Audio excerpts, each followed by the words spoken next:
드라큘라와의 싸움은 단순한 전투가 아닙니다.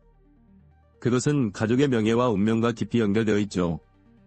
발레리우스의 가족이 겪은 고통은 주인공 반이 결단에 막대한 영향을 미치게 됩니다. 이런 상황에서 주인공 반은 특별한 무기를 손에 쥐고 있지만 그 무기만으로는 적을 이길 수 없다는 사실을 깨닫습니다. 그는 전투에서의 전략과 팀워크가 얼마나 중요한지를 절실히 깨닫게 되죠. 마카롱의 힘과 약점은 순간의 상황에 따라 크게 달라집니다. 특히 햇빛을 두려워하는 그의 속성은 전투의 중요한 요소로 작용하게 되죠. 반은 안나를 구하기 위해 성스러운 물을 사용하여 악마를 처치하는데 이 과정에서 드라큘라의 분노를 살게 됩니다. 이 사건은 결국 드라큘라가 복수를 계획하는 계기가 되지요. 안나의 형인 VC가 등장하여 드라큘라의 비밀을 알리려 합니다. 하지만 아이러니하게도 그는 결국 늑대 인간으로 변하게 되죠. 이 사실은 안나에게 큰 슬픔을 안기며 가족의 비극을 드러내게 됩니다. 그 후 안나와 반은 드라큘라의 동굴로 향하여 그의 저주를 풀 방법을 찾고자 합니다. 이 과정에서 그들은 드라큘라의 막강한 힘과 위협을 직접적으로 마주하게 되죠. 드라큘라는 그의 자손을 부활시키기 위해 늑대인간의 힘을 이용하고자 계획합니다. 과학적 접근을 통해 이루어진 그의 실험은 예상치 못한 결과를 초래하게 되죠. 부활한 뱀파이어들은 급속히 성장하여 작은 마을을 공포에 몰아넣습니다.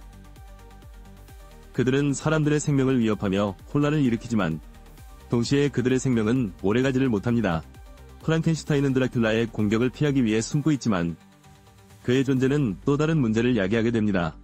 그는 뱀파이어 부활을 막기 위해 도움을 요청받게 되죠.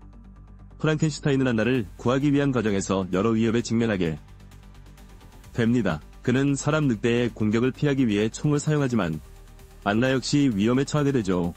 드라큘라는 안나를 납치하고 반은 그녀를 구하기 위해 필사적으로 노력합니다. 하지만 드라큘라의 복잡한 계획은 반에게 더욱 큰 어려움을 안기게 되죠. 이 과정에서 발레리우스 가문이 숨겨진 비밀이 드러나게 됩니다. 드라큘라와 발레리우스 가문 간의 연결고리는 갈등을 심화시키며 이야기를 전개하는 데 있어 중요한 요소가 되죠. 발레리우스는 드라큘라를 죽이기 위해 교황에게 기도를 했지만 결국 그를 처치하지 못했습니다. 이로 인해 드라큘라의 존재는 9세대에 걸쳐 지속되게 되죠. 반과 안나는 각각 프랑켄슈타인을 구출하기 위해 나뉘어 행동합니다. 그들은 드라큘라의 성에서 약물을 찾기 위해 위험한 상황에 처하게 되죠. 프랑켄슈타인은 자신의 힘을 되찾기 위해 애쓰고 반은 그를 구출하기 위한 필사적인 싸움을 벌입니다.